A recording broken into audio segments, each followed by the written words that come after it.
Ahora sí, muy buenas noches, queridos amigos y todos los que nos están empezando a ver esa transmisión. Gracias por estar uniéndose vía streaming y vía el canal acá. Y bueno, hoy tengo a otro gran invitado, un gran amigo mío igual, a mi querido Hugo Valderrama. Él es economista, un gran economista. Y bueno, hoy queremos hablar del tema esto que está sonando fuerte en el medio, que es el tema de que el gas se acaba, ¿no? Y hoy vamos a tratar ciertos puntos importantes, tal como se ve ahí en pantalla, ¿no? Un uso estatal inadecuado del gas en el transcurso de todo esto. Si esa necesidad de depender de un recurso natural para mover nuestra economía, ¿no? El uso del gas para generar la energía, como sabemos todos, se usa bastante el gas para mover nuestras centrales de energía eléctrica y las posibilidades de nueva energía o cómo cubrir este déficit que vamos a tener. Entonces, para ti, querido Hugo, bienvenido, muchísimas gracias. Y la primera parte para decir un contexto general sobre lo que está pasando con el gas acá en nuestro país. Gracias, Oscar. Un placer saludarte. Un saludo a toda la audiencia de tu programa y bueno, a tus órdenes. A ver, no sé si quieres que arranquemos ya. Sí, sí, sí, dale el contexto para todo lo que te dije anteriormente. A ver, con este tema del gas hay que tener dos contextos. Primero, el contexto histórico de largo plazo del país y luego específicamente lo que sucede después del 2003. A ver, nosotros en Bolivia llevamos cabalito 200 años de problema tras problema, ¿no? Si tú te pones a revisar la historia concreta del país, después de haber roto con España, después de haber tenido eso que falsamente se llama procesos de la independencia, que es otro tema que se puede hablar más adelante, lo que se vio en el país fue, o en estas nacientes naciones, de Bolivia y en general todas las naciones que estaban surgiendo después de estos procesos guiados por Simón Bolívar, por San Martín, etcétera, fueron naciones que nunca pudieron estabilizarse. Tuvieron, vamos, 2 siglos de conflictos permanentes.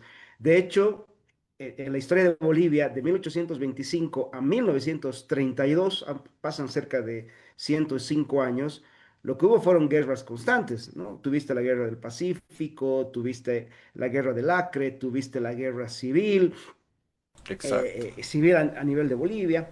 Siempre hay, es como que tenemos la idea muy metida de que somos una nación rica, próspera, pero mal administrada, ¿no? Es algo que se viene arrastrando. Ya hemos vivido este ciclo con el estaño en los años 50, se ha vivido este ciclo con la plata y no acabamos de entender que una nación no es rica por tener recursos naturales. De hecho, si tú revisas el índice de los países más prósperos, no son prósperos por tener recursos naturales, son prósperos por otra cosa.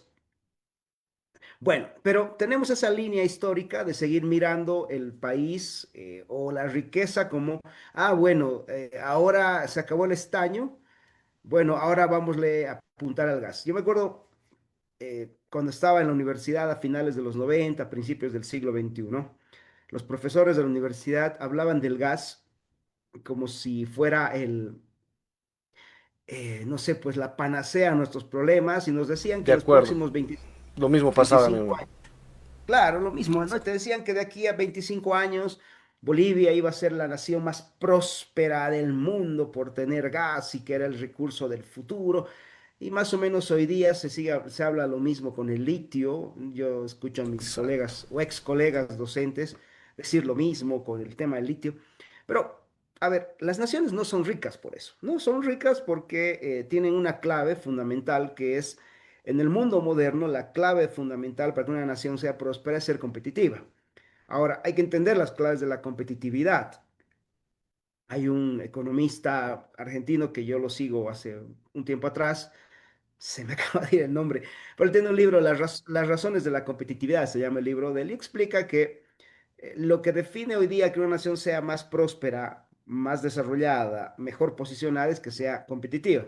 y es competitiva en un parámetro en el que sus instituciones al interior del país apunten a tres cosas. Uno, al respeto a la propiedad privada. Dos, a instituciones que sean más libres, ¿no? El ciudadano pueda desarrollar, invertir, trabajar con mayor énfasis en la libertad y por ende a tener un Estado eficiente en lo que tiene que ser eficiente, no un Estado repartidor de favores, ¿no?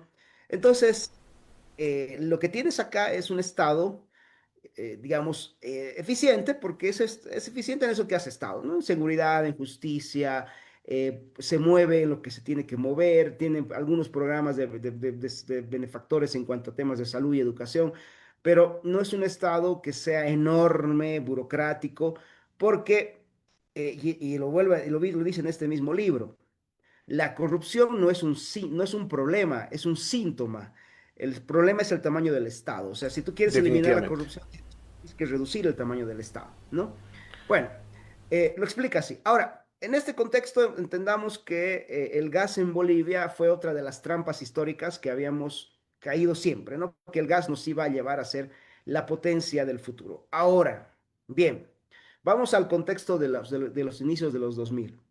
Sánchez de Lozada, a diferencia de muchos otros presidentes que solo creían que había que vender materias primas, sí tuvo un plan con el gas, sí tuvo un asunto porque trajo inversionistas. Nosotros tuvimos entre finales de los 90 y principios de los 2000 a más o menos 12 empresas inversoras especialistas en temas energéticos, Petrobras, YPF Argentina, etcétera, que tenían una visión de país, ¿no? Primero, obviamente, exportar gas, el proyecto de exportación de gas a California, pero además usar el gas para tener una transformación energética fundamental del país. Ahora, ¿yo le encontraba debilidades a ese plan? Sí, claro, pero había un plan. Es decir, no era un plan perfecto, pero había un plan en cuanto a usar el gas. Uno, para generar un cambio de la matriz energética del país y dos, con visión de exportación. De hecho, lo que hizo el movimiento al socialismo fue abusar de la primera parte del plan de Goni, que fue justamente consolidar los pozos petroleros que son los que el día de hoy se están terminando. Es decir, no es que el gas se ha acabado, ¿no? Esto lo decía un exministro de hidrocarburos, casualmente de Sánchez de Lozada, que falleció hace un par de años atrás, el ingeniero Pacheco. Él decía que no es que el gas se ha acabado, el gas está en el país. Bolivia tiene enormes reservas de gas. El problema, que es lo que siempre le falta a Bolivia, es inversión para poder explotar el gas. Entonces, lo que tú tienes aquí es que se está acabando el gas que dejó el proceso de los años 90. Fíjate, el plan, el plan este de Goni no era perfecto, pero fue por lo menos tan eficiente que alcanzó a darle gas hasta ahora que estamos a 2026, Hay que una se va a consulta, acabar. querido Hugo, y perdón que te corte acá. Sí, sí. Ese plan de Gonzalo Sánchez de Lozada en los años 90, ¿por qué no contempló, o creo que eh, creo que tuvo una pequeña visión de poder ceder a empresas privadas para que hagan esta explotación y para que puedan distribuirlo, según sé yo? Pero claro, después se fue cambiando eso y luego YPFB agarró todo el monopolio de la distribución, de la comercialización, del almacenaje y tantas cosas más, ¿no? Sí, el plan de Goni es lo que se llamó la capitalización, ¿no? Tenía la llegada de inversiones extranjeras para operar en el país con el recurso energético. Quizás el punto débil de este plan era que seguía en la línea de que deben ser cosas administradas por el Estado. No, Exacto. eso era el punto débil, digamos, que era, seguía teniendo una visión de lo estratégico igual a estatal. Pero si tú comparas eso con lo que siguió después, bueno, el plan de Goni por lo menos tenía una estructura de donde agarrarte, tenías acuerdos internacionales de inversión. Fíjate que había un tema interesante. Tuto Quiroga bueno, en general el gobierno de Banzer le dejó un problema le dejó un problema a la siguiente gestión, que era el subsidio al combustible. El subsidio al combustible empieza a finales del 97 Y era un programa transitorio, ¿no? Algo así como el congelamiento de precios que acaba de proponer Rodrigo Paz.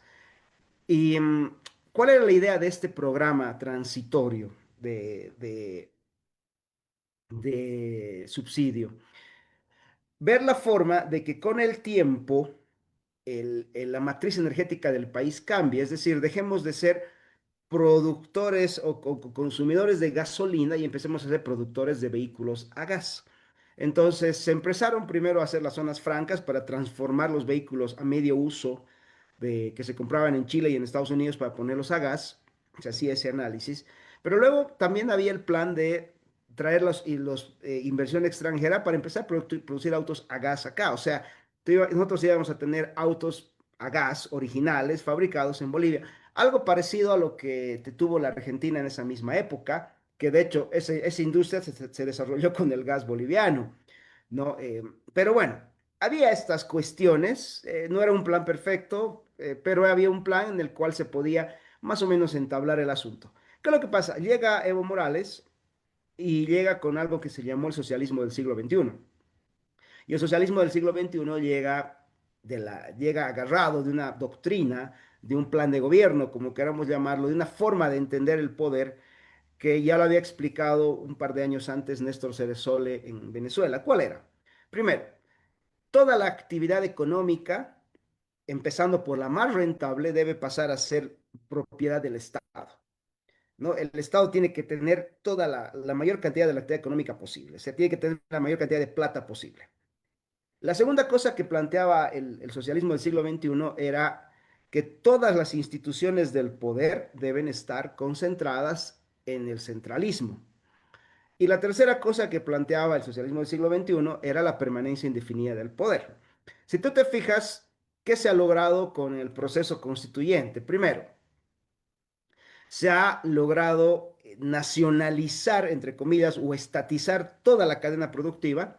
Por eso es que a nivel constitucional, Yacimiento se ha convertido en el monopolio, amo y señor de toda la cadena. Lo segundo que se ha buscado es poner todas las instituciones a favor del poder político, o sea, la concentración del poder, empezando por la justicia, porque ahí viene el tema de los magistrados elegidos por voto popular, que primero pasaban por un filtro del Parlamento, y el Parlamento de mayoría masista escogía gente más o menos afín a ellos, es decir, chao meritocracia, sino que ahí empezó un total y absoluto manoseo de la justicia más grosero del que ya había. Y la tercera cosa que no se logró fue justamente la permanencia indefinida en el poder a través de los cambios constitucionales. No, bueno, no se logró eso, pero ese era el plan que se tenía. Entonces, ¿qué es lo que sucedió después? Hemos empezado a volvernos poco atractivo para la inversión. De hecho, el 1 de mayo del 2006 Evo Morales hace un acto violento, ¿no? Toma las Fuerzas Armadas, ingresa a los pozos petroleros, nacionaliza, al poco tiempo hace lo mismo con la empresa que había capitalizado Entel y vuelve a darle todo esto al Estado central al título de que era del pueblo, ¿no?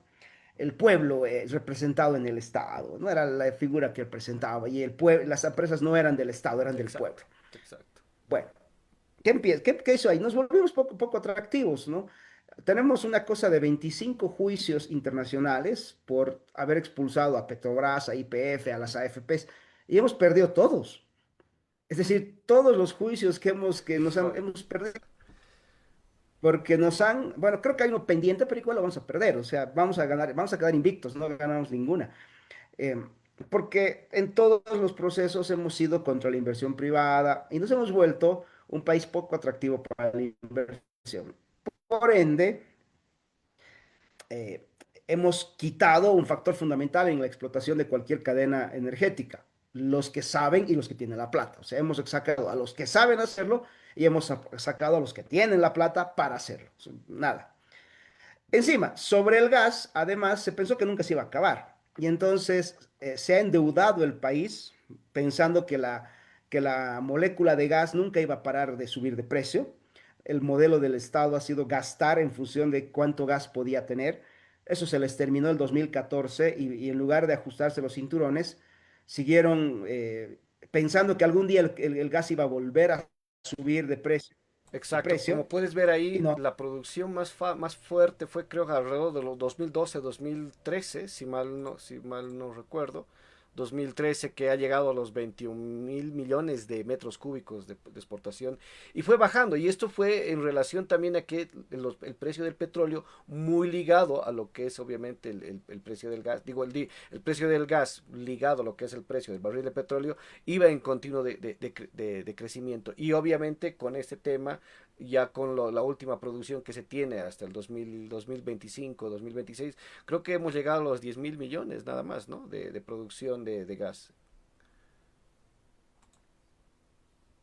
Sí, sí, ese gráfico, por ejemplo, si te fijas, es directamente correlacionado con el ciclo de no tener inversión. Justo este es este gráfico que explicó el ingeniero Pacheco, que en paz descanse.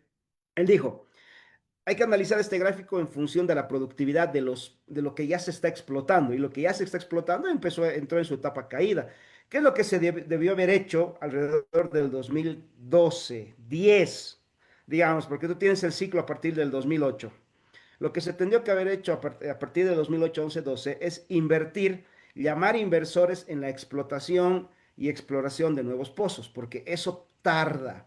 Es decir, entre que se explota un pozo y se lo empieza, entre que se descubre, se explora y se explota, tranquilamente tú puedes tener cerca de 6 años, cerca de 6 a 7 años.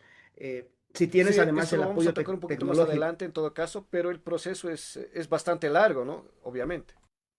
Claro, no estás hablando de hacer pan, digamos, ¿no?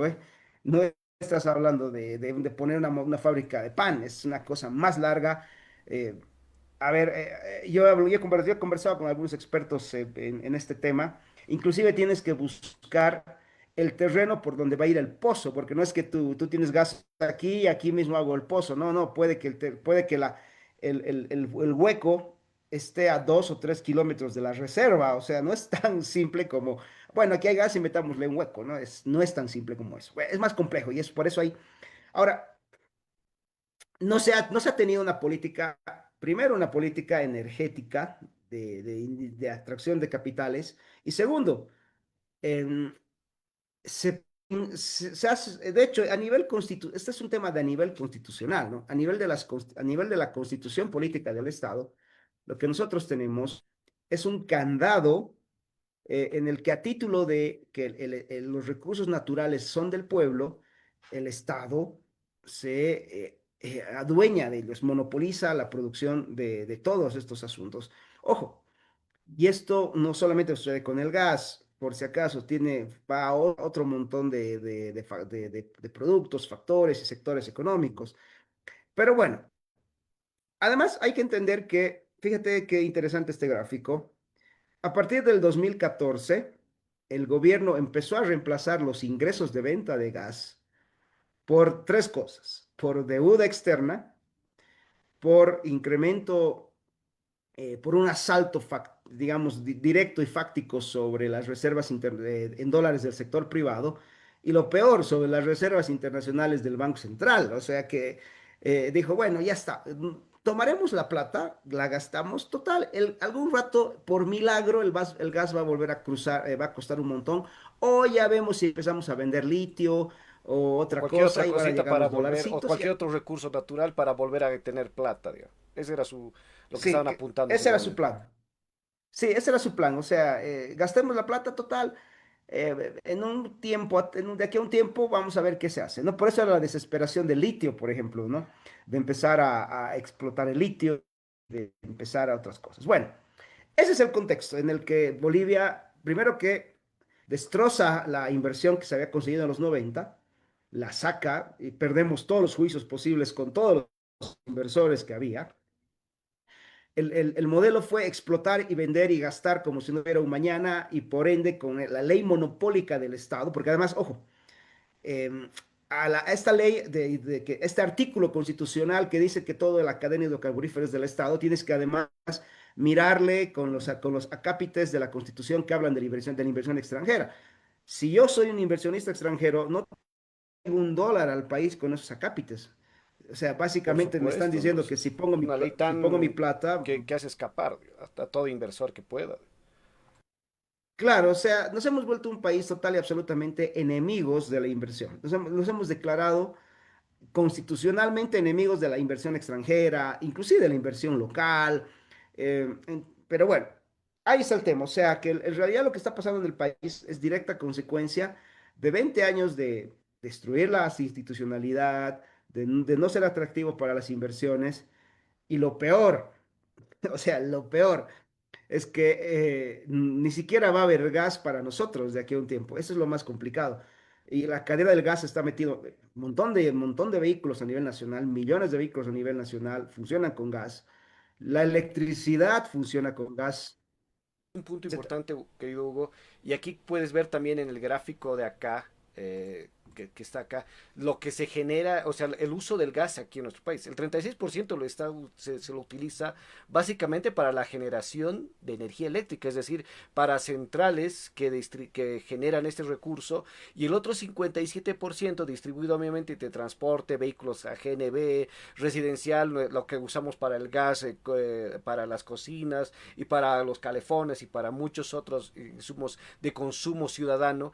Y obviamente está el industrial que utilizan muchas empresas, industrias, especialmente el agro, que usan el gas como un medio para generar energía dentro de sus operaciones, ¿no?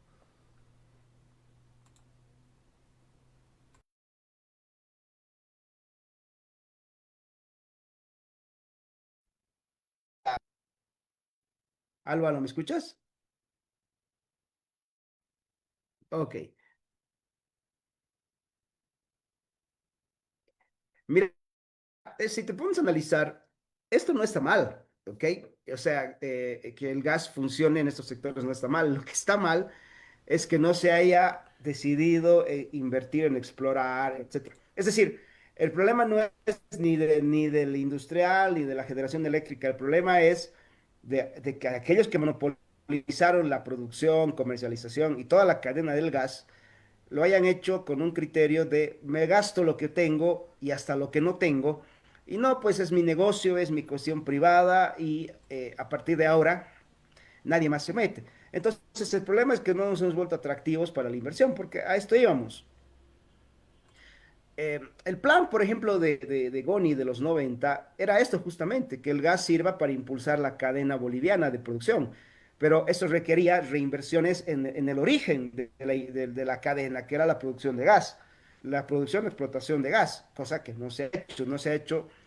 Mira, don Carlos Pacheco decía que lo último que se había explorado en gas y explotado en gas en Bolivia era de los años 2000, 2003, 2004, y no se hizo absolutamente más nada. Él hablaba de reservas de gas en varios lugares de Bolivia, en La Paz, en Tarija, etcétera, pero que no se había hecho nada y no se iba a hacer porque cualquiera que quería venir a Bolivia a poner condiciones o a poner inversión, el gobierno te ponía condiciones draconianas en las que yo decía, bueno, me voy.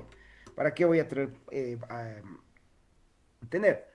Entonces, a este dato de YPFB. Sí,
Sí, fíjate que, a ver, este es el típico problema, ¿no? Regalamos gas al gobierno, a los locales.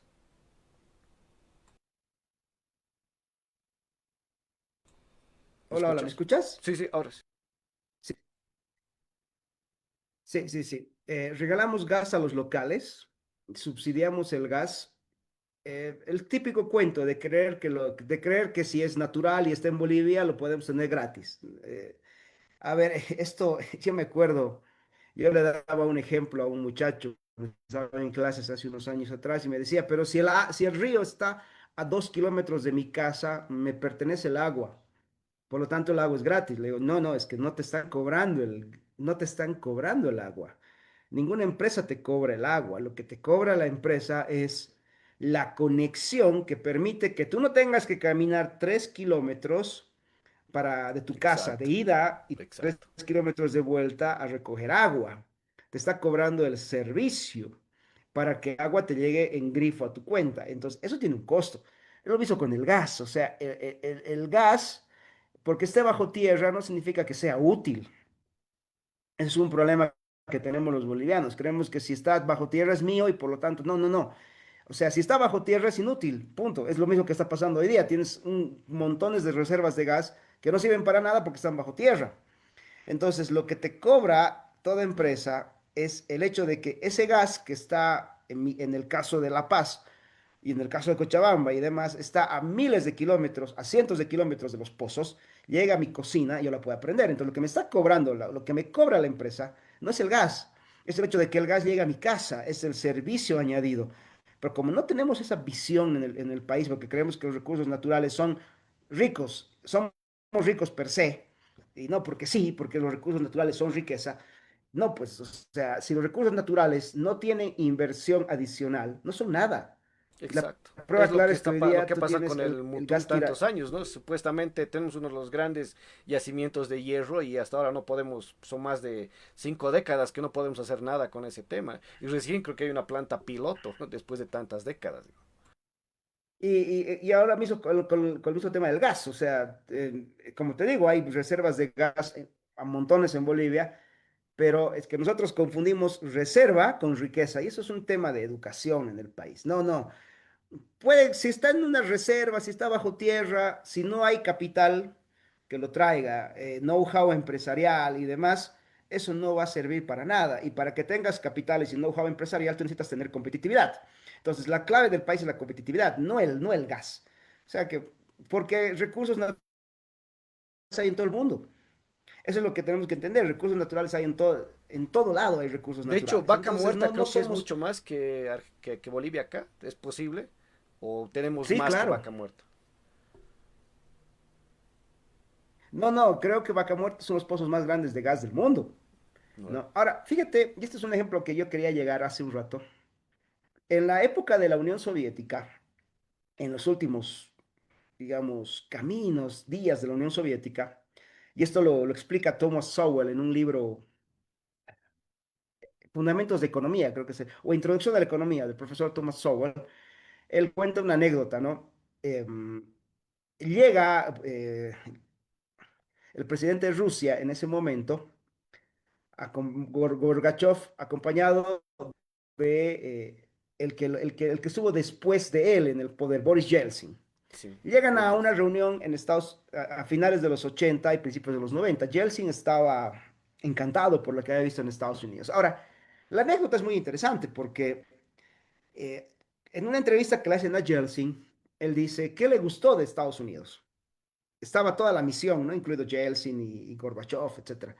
Y Yeltsin le dice al periodista, eh, no me impresionó la Casa Blanca. De hecho, la casa de gobierno de nosotros es más grande, más bonita. Eh, no, no me impresionó eso. ¿Le impresionó las oficinas estatales? No, tampoco, le dice. Entonces, ¿qué es lo que le impresionó, señor Yeltsin? Ah, que en su país el hombre promedio, cualquier ciudadano, puede comprar las mismas cosas que en el mío están reservadas para la élite política. Lo que le había impresionado a Boris Yeltsin eran los supermercados. Y Ya no, ves. y no es casualidad. Luego Yeltsin, uno de el presidente post-Unión Soviética más abierto al mercado, fue el que trajo todas las inversiones y que luego lo que hizo Putin fue tirar por la borda todo eso, ¿no? Putin se ha vuelto un estatista absoluto, un nacionalizador, etcétera. Pero Yeltsin tuvo esa visión de quiero más o menos que Rusia apunte en ese sentido. Ahora, en esa época, en ese mismo libro, Sowell explica algo, dice, si nosotros hacíamos una comparación de recursos naturales entre la Unión Soviética y Estados Unidos, resulta que la Unión Soviética tenía más cosas que Estados Unidos. En términos territoriales era más grande y en términos de recursos naturales era más grande, pero la población de la Unión Soviética vivía mayormente en la pobreza. Entonces, él dice, lo que hace rica una nación no es los recursos naturales, es la posibilidad de que los agentes económicos, los individuos, tengan inversiones, puedan producir, tener libertad.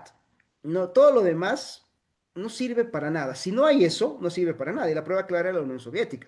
Y la prueba clara es lo que nos ha pasado a los latinoamericanos todo el siglo XXI, o lo que va del siglo XXI con el modelo del chavismo o castrochavismo. Exactamente igual. A Venezuela el gas le fue una maldición. Con la plata del del petróleo venezolano, perdón, Chávez financió golpes de Estado en toda la región, financió grupos criminales, a eso que llamó la diplomacia de los pueblos, y encima financió la represión del propio pueblo venezolano. O sea, no le sirvió de nada el tener petróleo a Venezuela. Además Lo que mismo pasó con andaba Bolivia. lactando a Cuba durante bastantes años, ¿no? Con ese tema del petróleo también. Le daba de lactar bastante para que ese Ah, régimen siga todavía, lo que hoy ocasionó justamente que Cuba esté ya en decadencia. Ahora, sobre el punto de lo que tú decías, querido Hugo, hace rato, el tiempo de perforación, de exploración, tengo acá unos datos y a qué viene este gráfico que lo estoy mostrando acá. Y es que mucha gente con la que hablo en la calle, con la que converso, me dice, bueno, y ahora entonces, ¿qué es lo que tiene que hacer el gobierno? Tiene que empezar a buscar, a ver a empezar a hacer la prospección y luego explotar. Y la gente yo creo que tiene una falsa percepción, una falsa ilusión de que eso va a ser muy rápido, porque si tú ves aquí el gráfico, por ejemplo, para esto de la exploración, al menos de lo que he podido sacar información, es alrededor de 6 años. Entre la evaluación y la apreciación son otros 5 años, ¿no? Realmente el desarrollo del campo, o sea, el poner en puesta a punto todo el proyecto, son 7 años. Y claro, la producción inicial empieza ya a los 4 años, lo que llaman el ramp up, ¿no ve? Y luego ya pues la explotación intensiva se corre por largo de 14 o más años. Entonces estamos hablando casi aquí, si te das cuenta, 14, 18, casi unos... mínimo unos 20 años se va a hacer como para que la empresa empiece a funcionar justamente a plena potencia. Lo que tú mismo decías, el gas, esto que estamos obteniendo, todos estos beneficios, son de los 90. ¿No? sí, claro. A ver, lo que nosotros tenemos, em, el profesor que habla de la competitividad antes de que se me vaya es Carlos Gervasoni.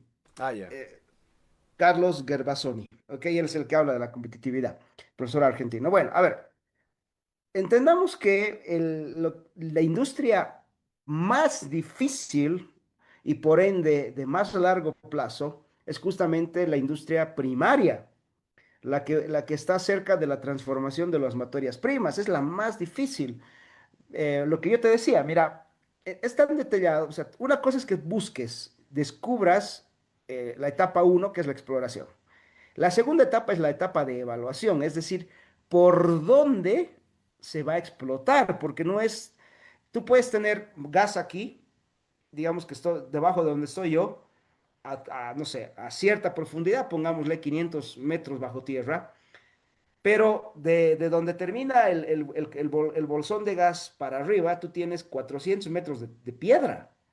Por ende, tú no puedes cavar por aquí, tienes que buscar la forma de entrar a esto por un terreno que sea mucho más factible. Exacto. Entonces, puede que y esto es un detalle, el pozo gasífero puede que esté a kilómetros de donde está la reserva gasífera, no es lo mismo. Y eso es lo que se llama la etapa de evaluación.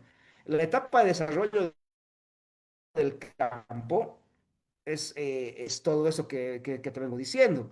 La construcción de los ductos, la construcción de o sea, empezar a hacer las bases iniciales. Eso te puede tomar fácilmente 4 o 5 años.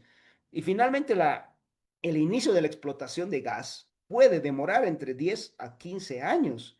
O sea, en realidad nosotros, y esto es algo que decía mi amigo Mauricio Ríos García, con el tema del gas, al igual que con el tema del estaño, al igual que con los otros temas, tenemos décadas perdidas, porque creemos que si es recurso natural, vale porque sí. O sea, es recurso natural y es valioso y es riqueza porque sí. Claro, y Mentira. piensan que la riqueza va a venir al segundo siguiente, ¿no?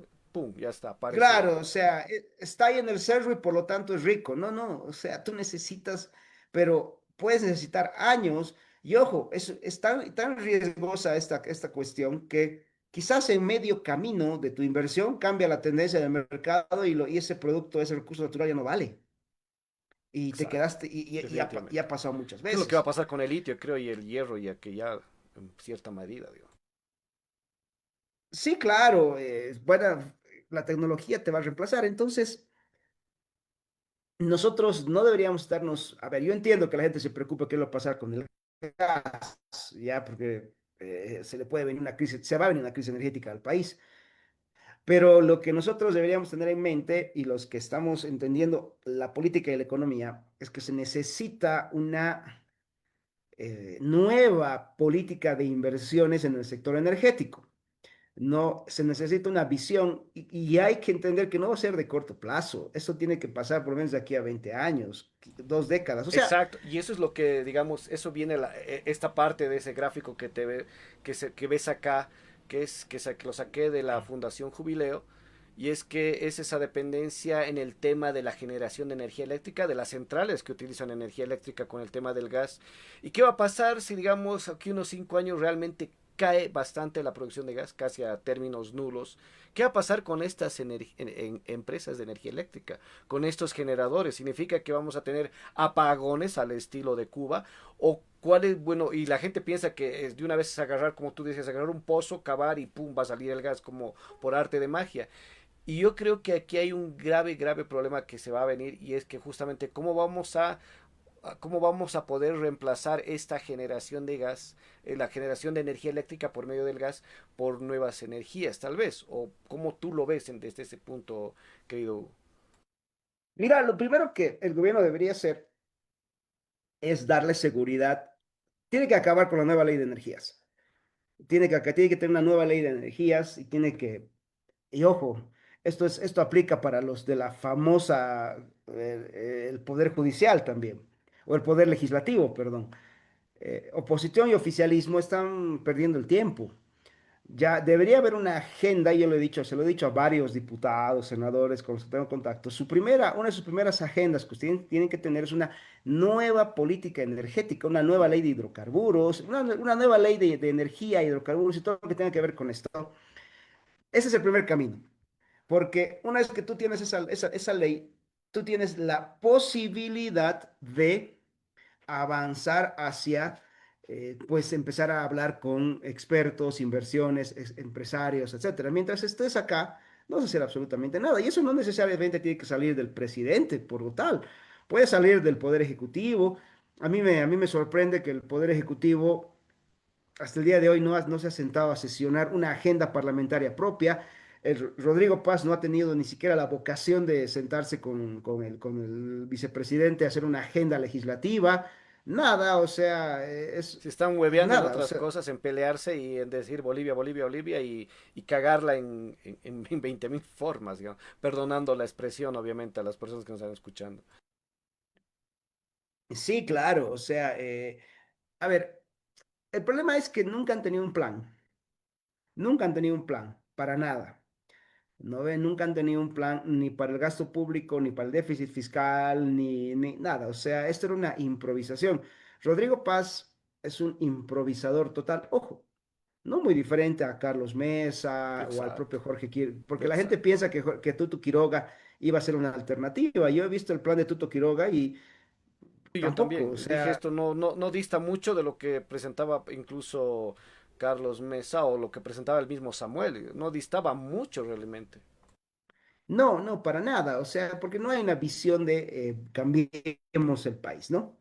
O sea que, en resumen, lo que va a pasar en el país es una crisis energética que se viene, que ya se va a empezar a sentir y que ya se la siente, por si acaso, porque ha empezado a sentirse.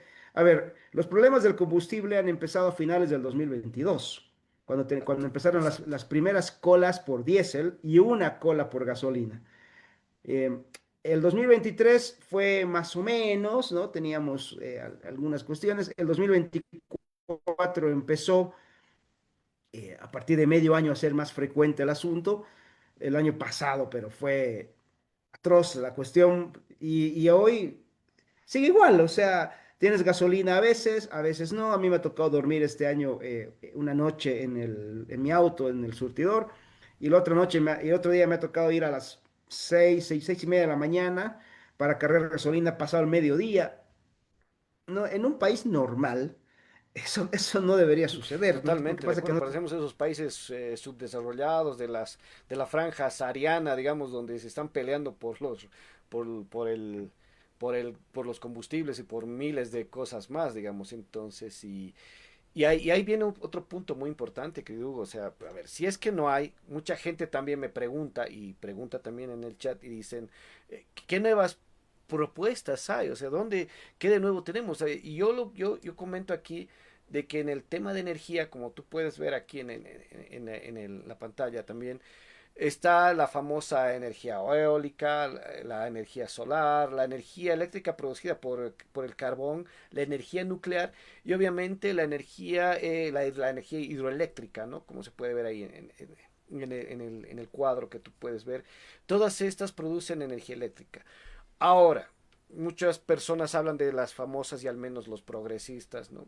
Que las famosas energías renovables como son la eólica y la solar, pero no saben de que esos son una de las fuentes más contaminantes que para el futuro. Como tú ves, el tema de paneles solares, de toneladas residuos de paneles solares, al menos en China, llega casi a los 250 millones de toneladas.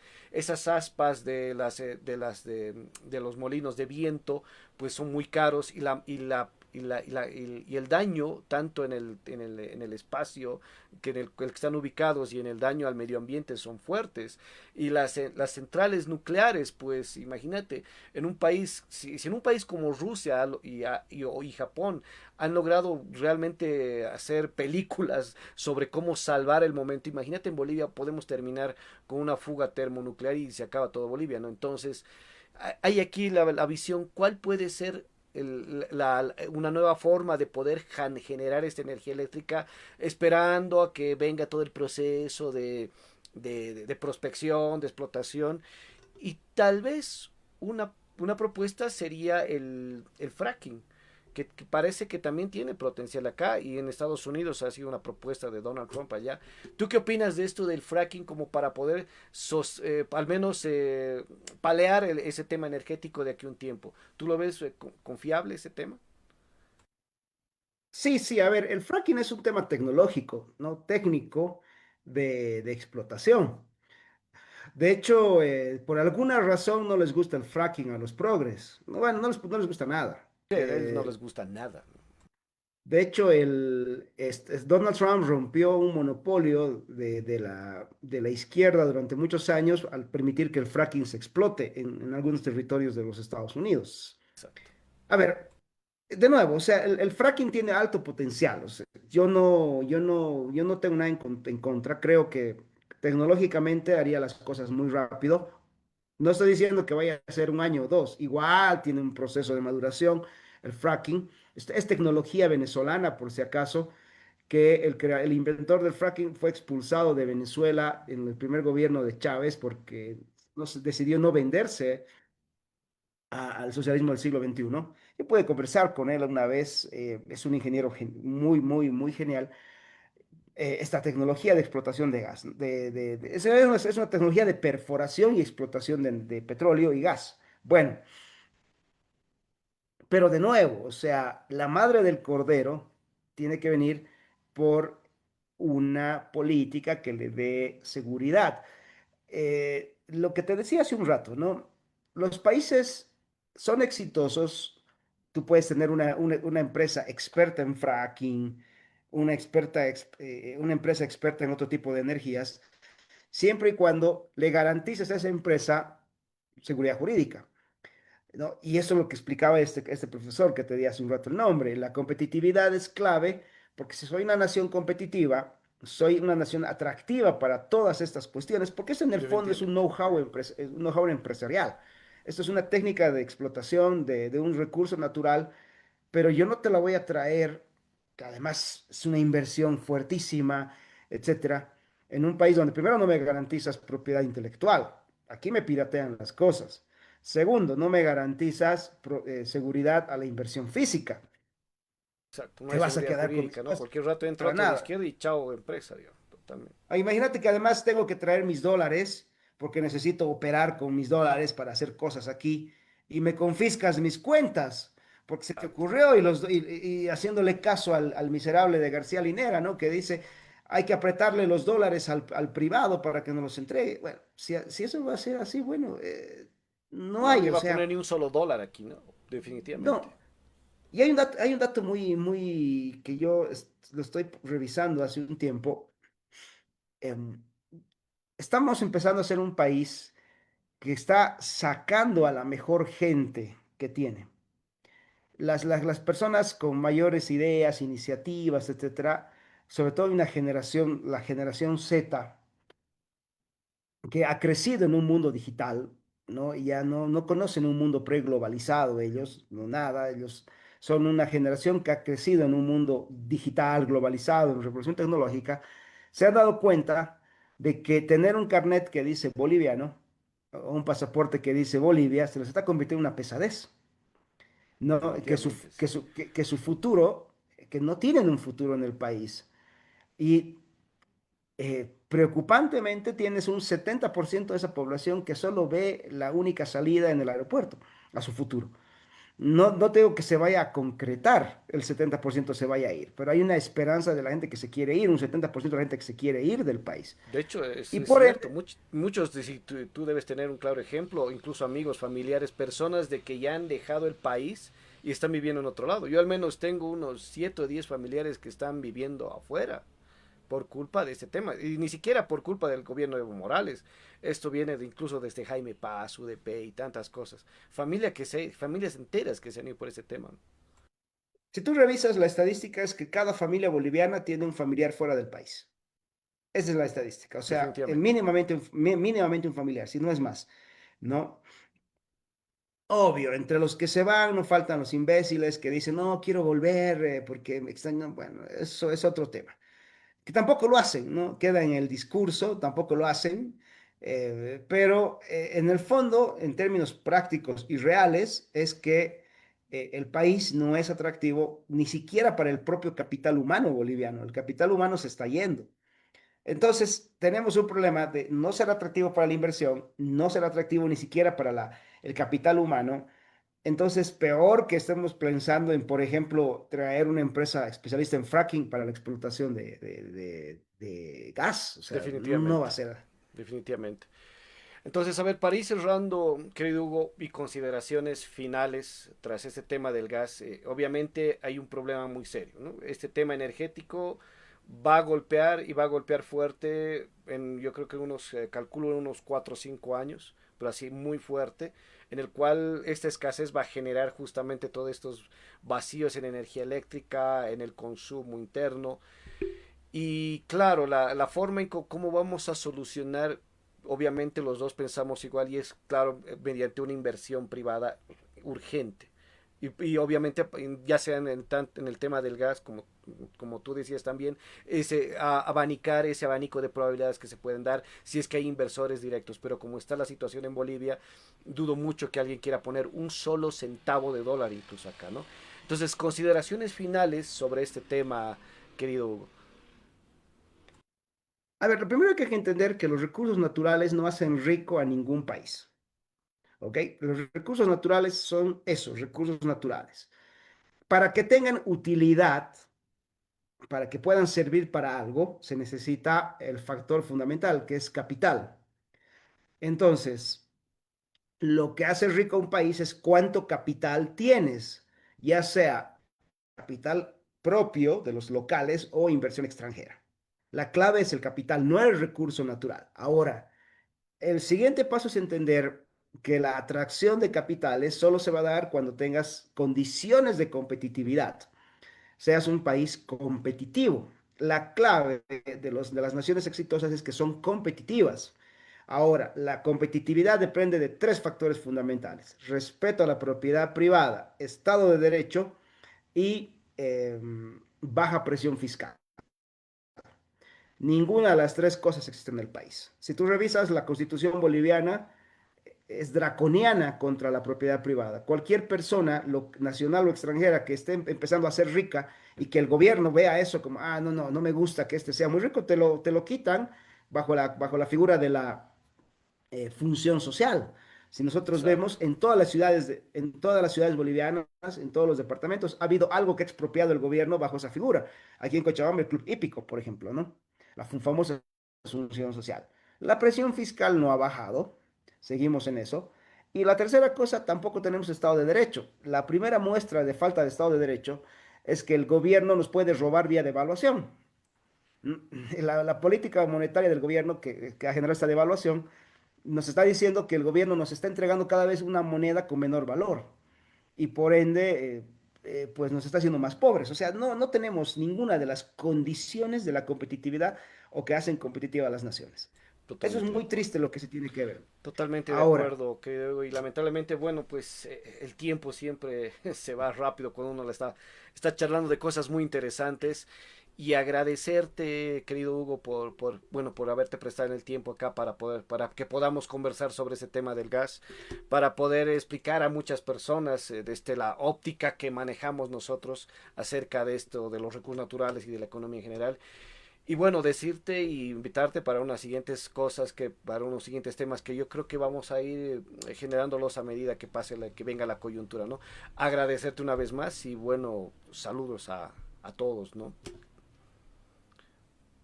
gracias, hombre, un placer y un saludo a toda la gente, a tu audiencia y a tus órdenes cuando quieran. No queda otra que seguir hablando de estos temas porque al final es lo único que podemos hacer, ¿no? Y la indiferencia es mucho Totalmente. peor. Exacto. Eso es. Muchísimas gracias, querido Hugo. Más bien, gracias una vez más y a todos los que nos están viendo. Bueno, ahí van a estar y ya nos vamos a estar viendo en el siguiente tema. Muchísimas gracias. Hasta luego.